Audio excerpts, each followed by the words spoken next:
All right. Good morning, everybody. Welcome to Take 10.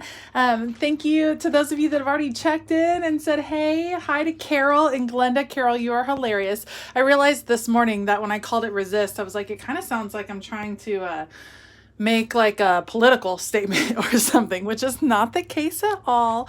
We're just playing with some different techniques, of course. Welcome to Take 10 on this Thursday. It's going to take me a while to get used to the fact that Take 10s are on Thursday. Welcome to all of you. It's so awesome to see you here. Hello, Elena and Carol, Amanda and Vicky, Glenda, I saw. It's great to see you guys. Thank you for those of you that like to be here live. Thank you for being flexible. Hi, Nancy.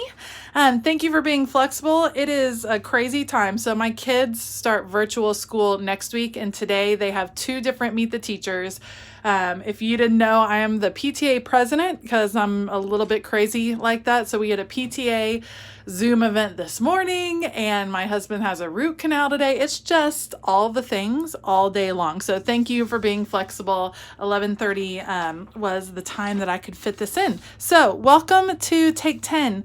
Take 10 is a time where we get to stop all the crazy and we get to take 10 minutes to just focus on our creativity, to play with beautiful art supplies, and just to practice some different techniques. The goal is not to end with a finished product. The goal is to have a good time and just get in touch, like I said, with creativity, to try new things and to not put pressure on ourselves. So today's theme is resist, and we are going to try some different resist techniques. And I had really wanted to get some of that resist spray. They have, I think it's Tim Holtz maybe has the resist spray, and I didn't get a chance to pick any of it up. So we're going to do resist without the spray. But I've heard the spray is a lot of fun, but a little bit hard to control, which sounds right up my alley.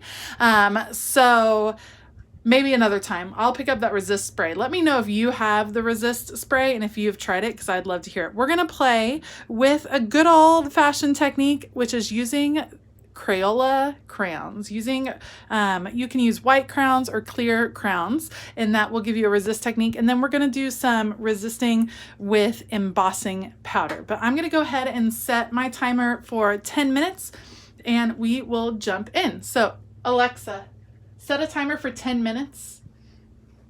10 minutes, starting now. Okay, playing with the white crown. Yes, awesome and cheap for sure. Okay, so I'm gonna just start. I have my white paper. You don't have to work on white paper. I'm doing my white paper. I'm gonna just do some flowers, some floral pieces here, and see if I can add those in. And of course, this is probably looking super boring for you all because you can't see what I'm doing. You could do, like I said, floral designs. You could do, a pattern, but just have fun. Press really well with your crown. Press down really hard so that you get a good impression. And it's that wax that I believe is going to resist. Of course, I remember this from my elementary school days, but I'm not sure I have done this in a while. So we'll see how we do here. Let's see. Has anyone used this technique recently? It's a fun one. I just forget. Sometimes, you forget.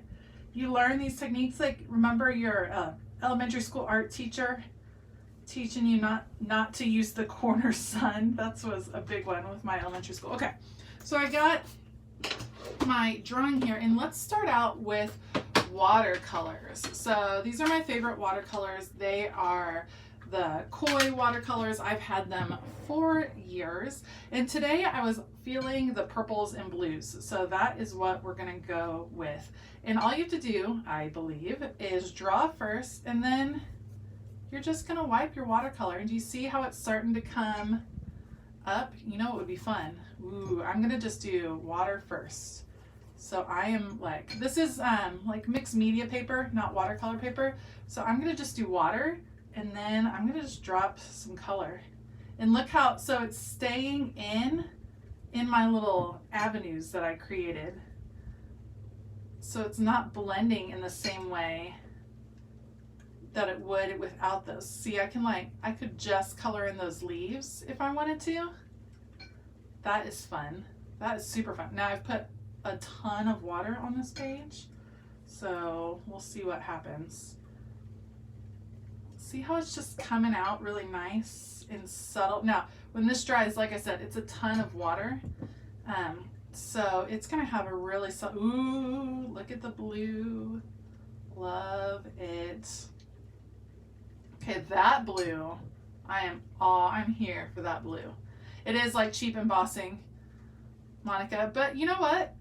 That's what's awesome about art. There are certainly some really nice supplies that you can get and work with, and they're worth it. You get what you pay for sure. Like, I love using good art supplies, but every now and then too, you want to try something new. You don't want to go invest all of your money in a whole new thing. I totally love this, you guys.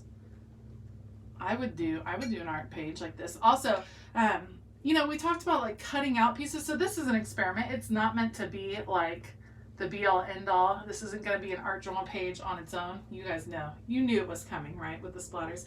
But this is a fun look that I would maybe, you know, I like this. I could cut this out once it dries and use it in something else, like cut out, use it as an ephemera piece. And that's what's fun about the journal, is that you can tear pages out. This is just a journal just for fun. Okay, I really like this, and so I don't want to turn the page, and I don't want to spend time blow drying it. So we're gonna improvise here, friends, and I'm going to move my play art journal out of the way. I guess I didn't plan very well. I'm gonna pull out some different paper. So this is some watercolor paper I had, and let's just pull and let's try something a little bit different. So someone mentioned, Monica mentioned cheap embossing, and embossing is definitely something that I really like to do a lot. And it's a great, using clear embossing is a great way to use resist. So I'm gonna just go with this stencil right here. This is a Tim Holtz stencil. I have my Versamark ink pad right here, and I'm gonna be, oh man, I'm gonna be pretty forceful here, and I'm gonna just smush my ink pad down pretty well in here and move that to the side. I will wash the stencil afterwards, or else it will forever be sticky. And then I'm gonna come in with some clear embossing, and I might have done this on a previous Take 10. You guys will have to remind me. We've done a lot of these now, so. And I'm gonna just empty the clear embossing powder back in. Ooh, got a little too forceful. That's okay. And let me show you. It's, again, hard for you guys to see. I'm gonna pull this up so you can kind of see it start to turn. The embossing powder is gonna melt, and it's gonna create its own resist. And actually, I'm gonna do something really random. So I definitely pressed too hard over here, so I'm gonna see if I can take some of that powder out and make some cooler designs. We'll see how this goes. I'm not sure that it's actually removing any of the powder. Okay, well, we'll see what happens. Okay, let's see if we can get this embossing powder. Of course, it's harder on watercolor paper. And this is a heat tool, not necessarily an embossing tool. That's the difference. The embossing tools get hotter. I don't know if you guys knew that. If you have a tool that's meant just for embossing, it gets hotter and it's a little bit more direct. And the heat tool is more for drying things. And so it's hot, don't get me wrong. It's definitely hot, but it's not quite as direct. Sorry, I did a big area. Let's see if we can get this. Ooh. Well, you know what Monica asked, she said, sometimes I iron over my entries. Can you iron over something heat embossed, maybe from the back? I think you might. I think if you add heat, it's going to certainly reactivate. So you want to be careful that you're not going to lose the design, because I mean, when this is hot, when I first melt it, it is sticky. So if I were to like run my hand across it, it would smear. So I don't know. That is certainly something I would experiment with, Monica, before I was doing it in an entry that I like super cared about. I wouldn't want to mess up an entry. Okay, so you can kind of see my embossed image on there. You can see the shine, and we're gonna come in again, like I said, blues and purples, we're calling my name today. And I have my blending brush from By the Well for God. I'm loving this one. Yeah, cotton candy stuck on the page. That might be what happened. So I'm just gonna rub my blending brush in here, get some ink on it, and then I'm gonna come over, and you see how it resisted, which it's just another way to get, to get your supplies to work for you. You know what I mean? Like, the more you can get your supplies to do, the better. So, I mean, I could come in and do also like a double resist. So say, okay, let's go. Sorry, I have my stamp chamois here so I could wipe it off. Okay, here we go. Okay, wiping that off. I'm gonna come with the purple. I kind of made a hot mess over there because I got really heavy-handed with my ink. So now I have that one. Now I want to bring the purple, but say I want that purple to be there. And then I'm going to come in. This is a set I don't use a whole lot. Let's see how this one does. Same thing with my ink pad. And I'm sure I could put this on like a re-inker, but man, that re-inker would be done for. It would certainly only be for embossing at that point. It would be super sticky. Okay. Ooh. First of all, the wetness activated the distress. Let's do some embossing. I probably should have used my powder tool, because now I probably have embossing powder everywhere. We'll see how it sticks. Oh, it didn't stick, friends. Alexa, stop. The embossing powder didn't stick that time. It didn't get wet enough underneath that stencil. Had to be too... Let's try something different. Sorry, I know I'm out of time. Let's bring this, because it's going to go through here. Okay, that's definitely going to leave some of the stickiness. Yeah. So now I have my purple. I'll come through here, add the embossing powder. And I'm just doing it lightly, just for the sake of giving it a try. Interesting. You know what? It's acting. Ooh, gel press. You read my mind. Gel press is like on my wish list, you guys. A jelly plate. Like, I think that's what you're talking about. A jelly plate is, I would lose all productivity, I feel like I would be doing jelly plate stuff all of the time.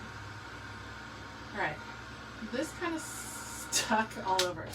One last thing I wanted to try before I let you guys go and go meet my kiddo's first grade teacher is I wanted to do spray, because I wanted to see how well the spray resisted. So let's give it a try. Okay. So you have your spray, and then what you can do, I'm out of paper towels, so I'm using this, is you can come back and you see how it's just the parts that were embossed, it's just going to come right off. Well, that had the powder on it. It wasn't melted yet, but right up here, you can see it too. That's just going to come right off. So you can use your sprays in there also. This is a technique I feel like I need to play with a little bit more. Look at all this. So I did have powder over here. You guys, it's hard to see on the watercolor paper. That's totally my takeaway from today, is that embossing powder is difficult to see on watercolor paper. That is very interesting because, let's be honest, why would you be embossing on watercolor paper? Just because you're playing and doing take 10 and trying new things and seeing what happens. All right, let's see how this one, still drying over here, still looking gorgeous. So I'm pretty sure that this is my favorite technique. Sweet, simple, gotta love the Crayola crayons. And of course you could do it with different colors. It's not just white is gonna pop up most. Erica, it would work with acrylic. You'd have to wipe it off right away because acrylic would dry, if that makes sense. Acrylic dries pretty fast. So if I were to come over, let's just do it. Acrylic spray, Erica, or acrylic paint? Let's do some paint because that's what I have right here. Gel plates are super fun. I super want to try it. Super fun based on what I've seen. I haven't actually done it. So what you would want to do, Erica, so here's the embossed part. If I came over like that, I would immediately, stuff rolling. See, I could wipe it away. But in that case, I'm kind of blending it in. So, all right, on your way to the store, go get yourself some Crayolas. It's back to school season. If you guys saw my back to school video yesterday, I did a whole thing with Crayolas because I love school supplies and I always have.